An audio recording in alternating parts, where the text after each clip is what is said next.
Hi, salamat sa patuloy na pagsuporta sa ating channel. Ang asawa kong tinitingala ng lahat. Ating subaybayan ang buhay ni Daryl Darby. Kabanata 4626.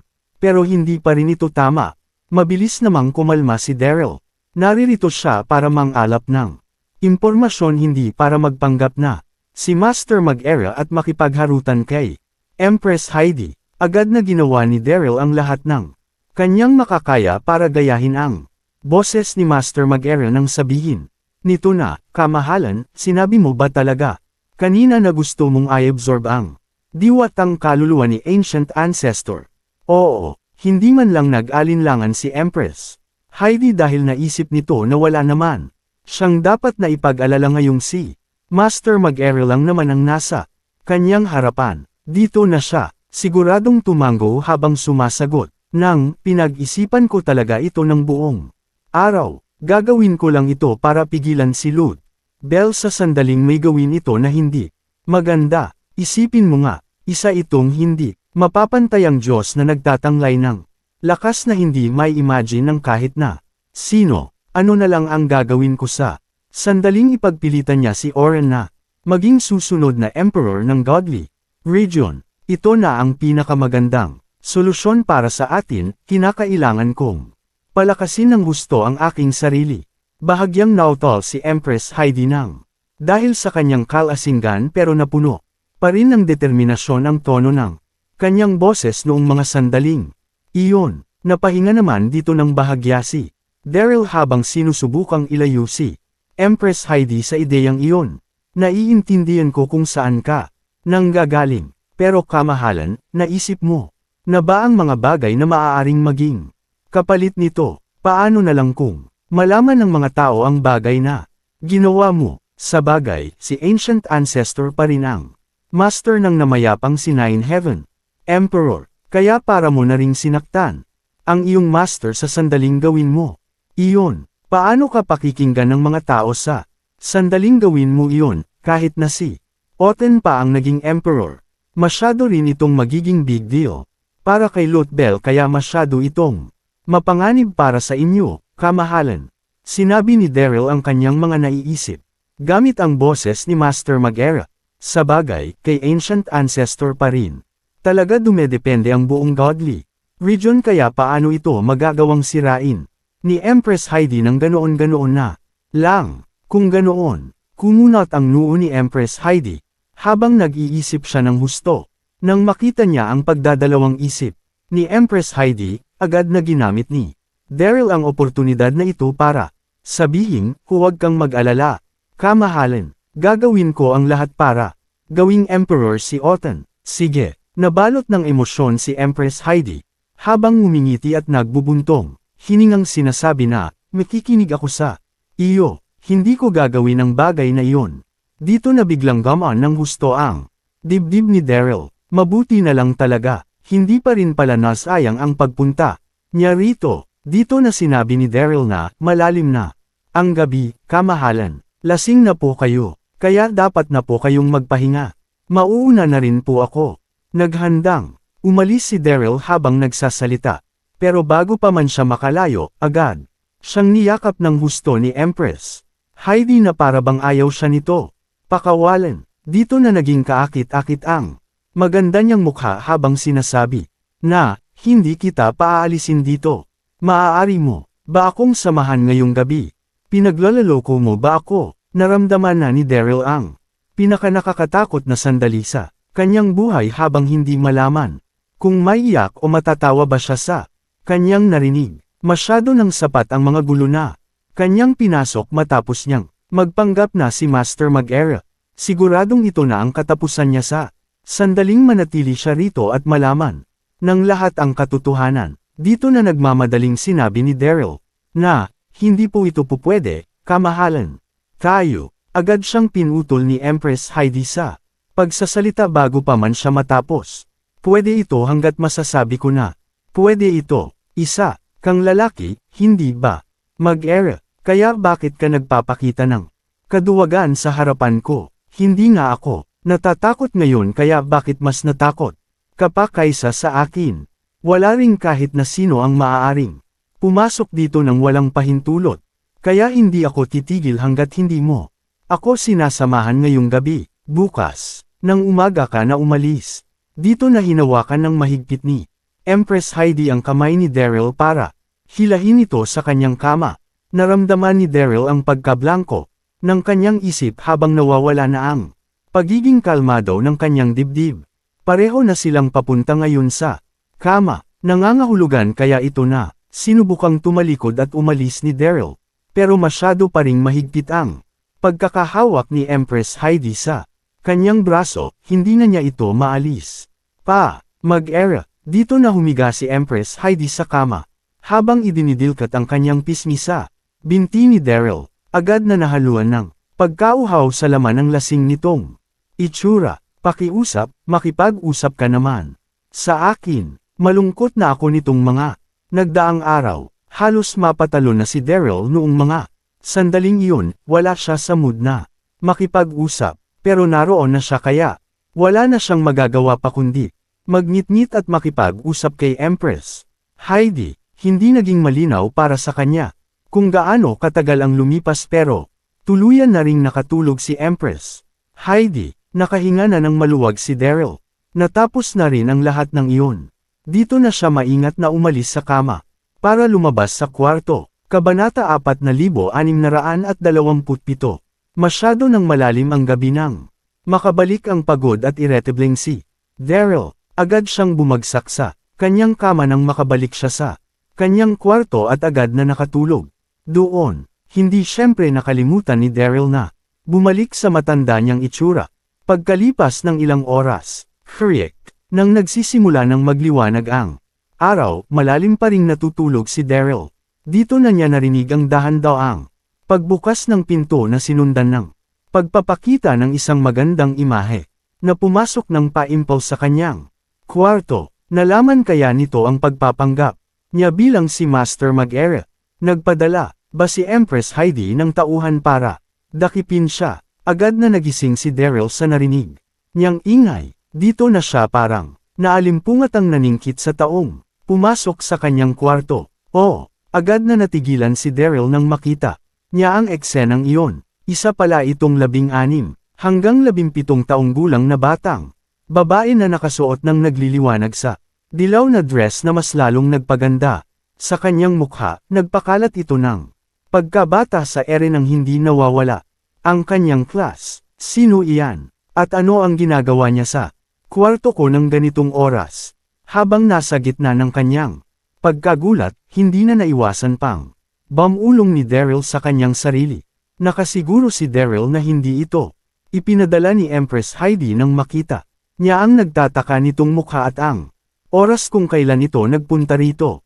Nagpadala kaya si Prince Oren ng isang tagapaglingkod para bantayan siya? Mukhang hindi rin naman kung titingnan ang batang ito. Ayaw magpadalos-dalos ni Daryl bago niya tuluyang malaman kung sino ba talaga ang batang babae na ito, kaya humiga lang siya roon at nagkunwaring tulog. Wala siyang kaalam-alam na ang babaeng ito ay ang anak na babae ni Nine Heaven Emperor na si Princess Sheila. Ito ang pinakapaboritong anak ng namayapang Emperor kasama ni Princess Dorothy. Masyado pa siyang bata kaya palagi lang makikita sa loob ng palasyo si Princess Sheila. Ito ang dahilan kung bakit hindi pa siya nakikita ni Daryl. Si Sheila ay anak ni Nine Heaven Emperor at Empress Heidi. Nangangahulugan ito na magkapareho sila ng magulang ni Prince Otto, kaya dapat lang na maging malapit ang mga ito sa isa't isa. Pero sa dugo lang nagkaroon ng koneksyon ang mga ito dahil mas naging malapit si Sheila kay Oren. Iniisip nito na mas okay si Oren kaysa kay Otto, kaya mas naramdaman niya na kuya niya si Oren. Agad siyang na-curious nang marinig niya na nagkaroon ng bagong master si Oren mula sa Nine Mainlands, kaya agad siyang nagpunta para tingnan ito. Masyado pa siyang bata kaya hindi naging hadlang ang saradong pinto sa kanyang mga plano. Agad niya itong itinulak pabukas bago direktang pumasok sa kwarto. Lumapit si Princess Sheila para tingnan nang maigi si Daryl. Dito na niya hindi naiwasang sabihin na ito na pala ang bagong master ni Kuya Oren. Mukhang hindi naman siya espesyal, Mukha lang. Itong isang ordinaryong matandang lalaki. Isang pangkaraniwan na matandang lalaki. Hindi malaman ni Daryl kung matutuwa o may inis ba siya sa kanyang mga narinig. Kasalukuyan pa rin siyang nasa barely immortal form kaya nagkaroon siya ng puting buhok noong mga sandaling iyon na nagbigay ng impresyon sa kahit na sino na isa lang siyang pangkaraniwan na matandang lalaki. Habang nag-iisip tungkol sa bagay na ito si Daryl, hinayla ni Princess Sheila ang balbas ni Daryl habang bumubulong na sinasabing pero bakit nagmukhang peke ang balbas nito? Kahit na peke ang balbas na iyon, nakaramdam pa rin si Daryl ng tumutusok na sakit na para bang hinihila nito ang kanyang balbas. Hindi na nagawa pang magkunwari ni Daryl nang maramdaman niya ang sakit na iyon. Dito na siya napatalon sa kanyang kama habang sumisigaw kay Princess Sheila, ang lakas ng loob mong hilahin ang balbas ko. Sino ang nagpadala sa iyo rito? At sino ang mga magulang mo? Hindi ka nila napalaki ng tama. Tinakpan ni Daryl ng kanyang kamay ang kanyang mukha habang sinisermonan si Princess Sheila. Hindi naging maganda ang araw niyang iyon. Noong una ay hindi na siya nakatulog ng maayos at pagkatapos ay nagawa naman siyang gambling ng ganito kaga ni Princess Sheila. Agad na na-realize ni Princess Sheila na pumasok siya sa isang gulo ng biglang magising sa pagkagulat ang nasasaktang si Daryl. Noong una ay napaatras ito sa takot pero agad na bumalik ang kanyang poster habang direktang sinasabi na, totoo pala ang balbas mong iyan. Akala ko kasi peke ang mga ito. Dito na bahagyang yumuko si Princess Sheila habang sinasabi na, pasensya na, hindi ko dapat ginawa ang bagay na ito. Hindi ko ito sinasadya. Hindi niya sinasadya. Markang paywa. Dito na sumabog sa ketitawa si Daryl. Tumingin siya mula ulo hanggang paa ni Princess Sheila habang sinasabi na, sino ka ba at ano ang ginagawa mo sa kwarto? Kunang ganitong oras, sabihin mo sa akin ang katotohanan. Tiningnan ni Daryl ng maigi si Princess Sheila habang natatawa sa kanyang sarili. Kabanata 4628. Kahit na naging weird ang pagpunta ni Sheila roon, masyadong naging impressive ang itsura ng kanyang mukha at katawan. Maliban pa rito ang pagiging magkamukha ni Sheila at ni Empress Heidi, siguradong magandang babae ang batang ito sa hinaharap. Hindi naman pinansin ni Princess Sheila ang ginagawang pagtingin ni Daryl. Ngumiti lang ito habang pilyong sinasabi na, maaari mo bang hulaan? Hulaan. Agad namang nablangko ang isip ni Daryl nang marinig niya iyon. Masyadong malaki ang Jade Fairyland na tinitirhan ng libu-libong mga kababaihan. Kaya paano niya malalaman kung sino ang isang ito? Master, habang inaalog ni Daryl ang kanyang isip, narinig niya ang isang pagtawag mula sa labas na sinundan ng biglaang pagpasok ni Prince Oren sa kwarto. Bahagyang nagulat si Prince Oren bago siya humarap para sermonan si Princess Sheila. Bakit ka na naman nagpaikot-ikot dito, Sheila? Hindi ba't sinabi ko na sa iyo kahapon na ito ang kwarto ng aking master? Hindi ka maaaring pumasok dito kung kailanman mo gustuhin. Dito na nagpapasensyang tumingin si Prince Oren kay Daryl. Ito ang kapatid kung si Sheila. Master, masyado pa siyang bata at padalos-dalos kaya huwag mo lang ito pansinin. Kapatid, dito na napatigil si Daryl. Ang kapatid ng prinsipe hindi ba't isa rin itong prinsesa kung ganoon? Agad na natawa si Princess Sheila bago nito nagmamadaling sinabi na, ako. Iyon, ako ang matalino at magandang si Princess Sheila. Habang nagsasalita, sinukli ni Sheila ang kanyang buhok na kanyang hinampas kay Daryl habang nagkukunwaring yumuyuko ng malalim at sinasabing, pagpasensyahan niyo na ang aking ginawa, Master White Beard. Hindi ko lang po napigilan ang aking sarili. Wala namang lakas ng loob si Daryl para magalit sa nanlaloko nitong mukha kaya nagpakita lang ito ng nasasaktang ngiti. Pero nagulat dito ng husto si Prince Oren. Dito na niya nababahalang sinabi na, sumusobra ka na, Sheila. Paano mo nagawang hilahin ang balbas ni Master? Hindi ko naman ito sinasadya. Bamulong naman si Princess Sheila na parang isang tutang sinipa. At pagkatapos ay agad na lumiyad si Princess Sheila para bumulong kay Prince Oren, tingnan mo ito. Sumigaw siya na, parang wala sa sarili nang hilahin ko ang kanyang balbas. Paano nagawa ng isang tinaytingalang Diyos na masaktan? Hindi, siya okay na master para sa iyo kung ako ang tatangungin mo. Pinagloloko mo ba ako? Naging mahina ang boses ni Princess Sheila pero malakas at malinaw siyang narinig ni Daryl, hindi niya alam kung matutuwa o may inis siya rito.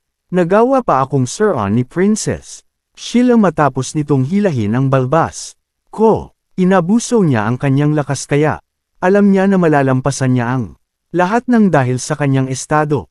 Kahit na inis ito sa kanyang dibdib, pinigilan pa rin ito ni Daryl alang kay Prince Oren. Ano bang pinagsasabi mo? Nagalit dito ng husto kay Prince Oren. Napatingin siya kay Princess Sheila gamit ang naiinis niyang mukha. Nawawalan ka na ng galang, Sheila. Nagawa mo nang sirain ang tulog ng aking master matapos mong hilahin ang kanyang balbas. Hindi pa kita napapagalitan ng dahil dito at ngayon ay nagawa mo namang magsalita ng kung ano-anong kalokohan tungkol sa kanya. Humingi ka ng tawad. Ngayon din, nagsuspecha si Prince Oren sa naging barely immortal form ni Daryl kaya hindi siya sigurado kung mayroon ba itong sapat na kakayahan. Pero ito pa rin ang taong ipinakilala sa kanya ni Lud Bell kaya siguradong mayroon itong kakayahan na turuan siya. Kapatid, ngumuso naman si Princess Sheila nang marealize niya ang seryosong si Prince Oren. Nagawa pa nitong magalit sa kanya. Nakikipagbiruan lang naman ako sa matandang may balbas na ito. Hindi naman ako seryoso sa mga ginagawa ko. Naging determinado naman ang tono ng boses ni Prince Oren habang sinasabi na, iniisip mo ba na hindi ko malalaman kung ano ang laman ng isip mo? Humingi ka ng tawad ngayon din. Dito na nagmamadaling tumakbo si Princess Sheila papunta kay Daryl para iyuko ng husto ang kanyang ulo. Kudlid, pasensya na sa nagawa ko, Master Beardo. Nabalot ng pagdadalawang isip ang tong sa pagsasalita ni Princess Sheila. Pero wala pa rin siyang magagawa. Wala nang kakausap sa kanya sa sandaling galatin niya ang kanyang kuya. Napansin ni Daryl na hindi naging sincere si Princess Sheila sa paghingi nito ng tawad pero hindi na niya ito pinansin. Ikan-away niya ang kanyang kamay habang sinasabi na, sige, okay lang iyan. Huwag mo na itong isipin. Tumingin naman si Daryl kay Prince Oren habang sinasabi, mag-uumpisa. Ngayong araw ang pagkatuto mo sa akin. Mahal na prinsipe, ano ang mga bagay na gusto mong matutunan? Napahinga naman ng malalim si Prince Oren habang nagsisimulang mag-isip sa kanyang sarili. Gusto ko rin matuto. Agad na umabant si Princess Sheila habang nagpapakita ng interesadong mukha. Panipi, alam mo ang lahat, hindi ba, Master Beardo? Mayroon ka bang mga bagay na pwedeng ipakita sa akin? Markang paywak, ang bata talagang ito. Dito na muling nakaramdam ng pagkainis. At tuwa si Daryl, masyado pa rin talaga itong bata. Marami pa itong hindi nakikita kaya wala pa itong alam kundi maglaro at magsaya. Itigil mo na ang mga kalokohan mo. Sheila, agad na sumimangot si Oren. Habang naiinis na sinasabing, iwanan muna kami rito. Kabanata 4629. Hindi, iniling ni Princess Sheila ang kanyang ulo bago ito tumalon sa kama para humarap at sabihin, gusto kong manatili rito. Walang kahit na sino ang makikipaglaro sa akin sa sandaling lumabas ako kaya hindi ako aalis dito. Ikaw, naramdaman ni Oren ang pagsakit ng kanyang ulo pero wala pa rin siyang magagawa pa rito. At nang magsisinula ng magsalita, dito na siya nakarinig ng malalakas na tunog ng uwak sa labas. Naging malayo ang ingay na ito pero masyado pa rin itong malakas para mapatalon silang lahat sa sobrang gulat. Nagulat ang lahat maging sina Daryl, Prince Oren at Princess Sheila sa kanilang narinig. Ano ang nangyayari? Agad namang napasimangot si Daryl. Mayroon pa rin bang mga natirang Finn? Sino ang bumuhay sa mga ito? Kasabay nito ang pagpapalitan ng tingin nina Prince Oren at Princess Sheila. Habang nagpapakita ng nagugulat na mga tingin, si Princess Sheila ang naunang Nahimasmasan, nagtatakbo siya para tumingin sa paligid bago nito umiiyak na. Sabihing, mukhang nagmumula ito sa Beast Enclosure, kuya, Beast Enclosure. Dito na biglang nagbago ang itsura ni Prince Oren. Maging si Daryl ay napatalon sa pagkagulat. Naalala niya ang isang higanteng halimaw na tinatawag na Kumong nang makasama niya si Princess Dorothy. Wala na siyang nagawa kundi magtago noon sa Royal Food Kitchen, kung saan niya nangkwentro ang Jade Fairy Immortal. Naalala ni Daryl ang kwento ni Princess Dorothy tungkol sa Beast Enclosure ng Godly Region. Sinanay ang mga halimaw na ito ng palasyo at masyado ring naging malakas ang mga mahihiwagang halimaw na pumapantay sa lakas ng 4 congenial beasts, pero madalang lang magwala ang mga halimaw na iyon matapos silang masanay at madisiplina ng palasyo. Kaya bakit ito nangyari noong araw na iyon? Mga bantay. Habang inisip ni Daryl ang tungkol sa bagay na iyon, agad na tumawag si Prince Oren ang nagpapatrol na mga bantay para sabihing, magpunta kayo sa Beast Enclosure ngayon din para alamin kung ano ang nangyayari. Opo, kamahalan. Tumatango namang pumayag ang bantay. Bago ito nagmamadaling pumunta Beast Enclosure. Hindi naman nakitaan ng takot ang mukha ng natutuwang si Princess Sheila. Dito na niya siniko si Prince Oren habang sinasabi na, iniisip mo ba na nag-aaway ngayon ang mga mahihiwagang halimaw sa kulungan, kuya? Mukhang masaya. Iyon, itigil mo na nga ang mga kalokohan.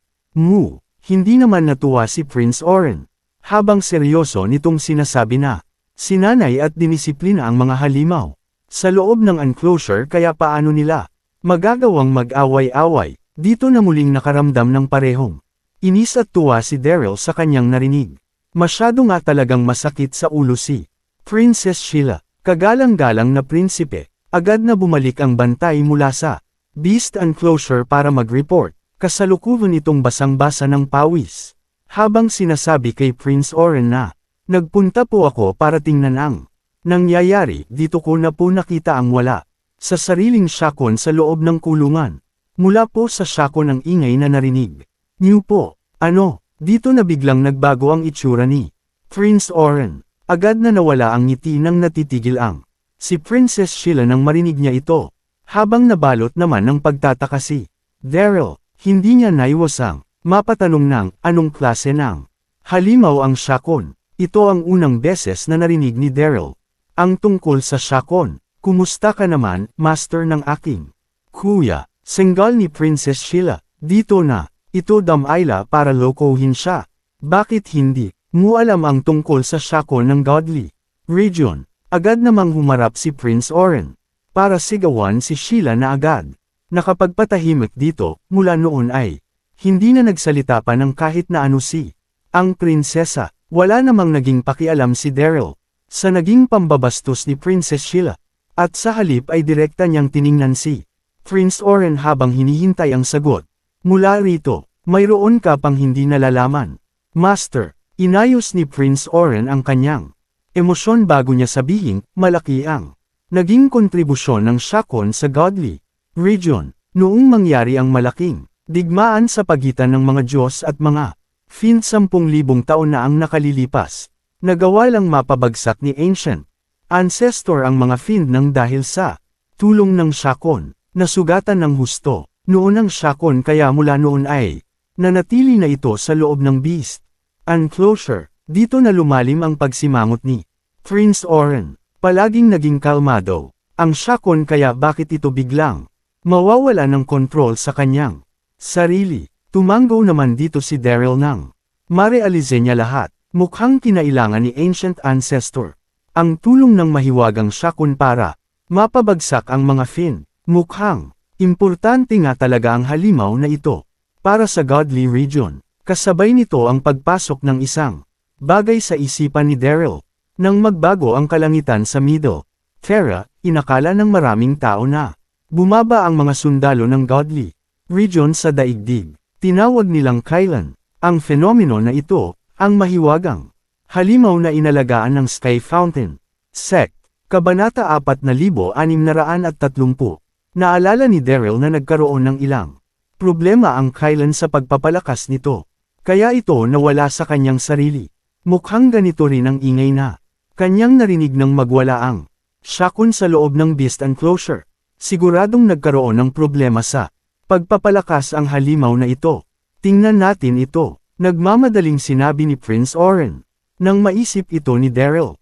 Dito na siya. Nagmamadaling nagpunta sa direksyon ng beast enclosure. Agad naman siyang sinundan ni Daryl at Princess Sheila. Hindi nagtagal ay narating ng mga ito ang beast enclosure. Agad na napabuntong. Hininga ang lahat kabilang sina Daryl, Prince Oren at Princess Sheila nang makita nila ang eksena sa kanilang harapan. Agad na nagulat at natroma si Daryl sa kanyang nakita. Nakita niya ang isang dambuhalang imahe na lumulutang sa gitna ng ere sa loob ng beast enclosure. Nagmukha itong isang maliit na bundok sa malayo.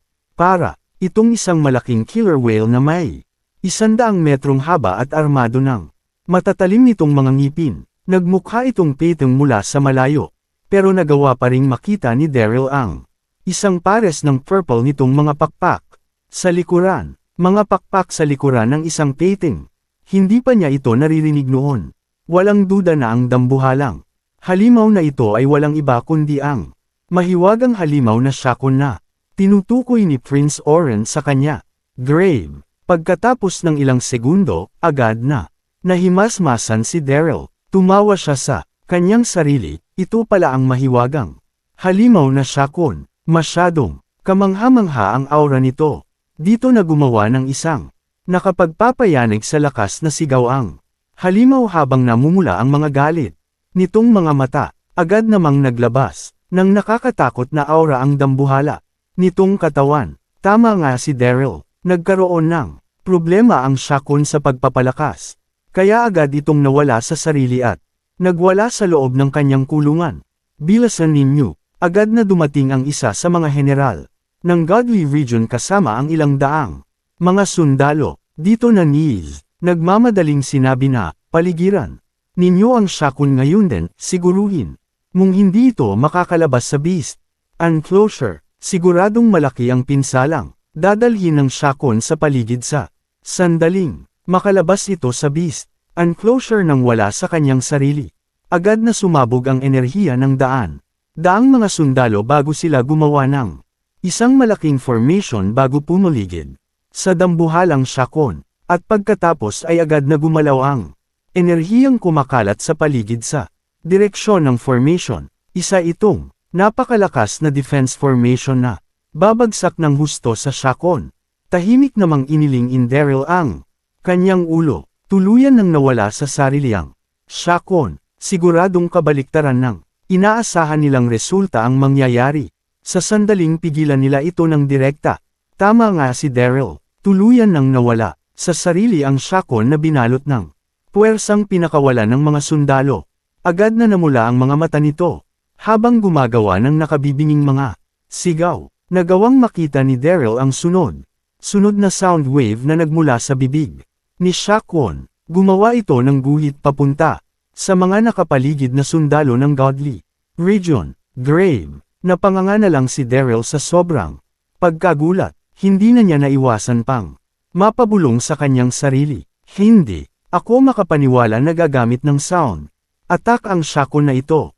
Tumango naman si Prince Oren habang sumasagot ng tama. Naiiba ang Shakun sa ibang mga halimaw. Nakilala ito sa kanyang mga pag-atake gamit ang mga sound wave. Ayon sa namayapa kong ama, nang matalo ni Ancient Ancestor ang mga Fiend, kasama ng Shakun, sapat na ang isang buga ng sound wave ng Shakun para mabingi ang napakaraming mga sundalo ng Fiend. Agad nitong sinira ang kanilang estratehiya sa pakikipaglaban. Dito na napatingin si Prince Oren sa daang mga sundalo sa kanyang harapan, habang hindi maitago ang pag-aalala sa kanyang mukha. Masyadong malakas ang Shakun kaya naniniwala ako na hindi sasapat ang isang formation para mapigilan ang pagwawala nito. Habang sinasabi niya ang mga salitang ito, agad nilang na-realize ang paggawa ng Shakun sa dalawang sound wave.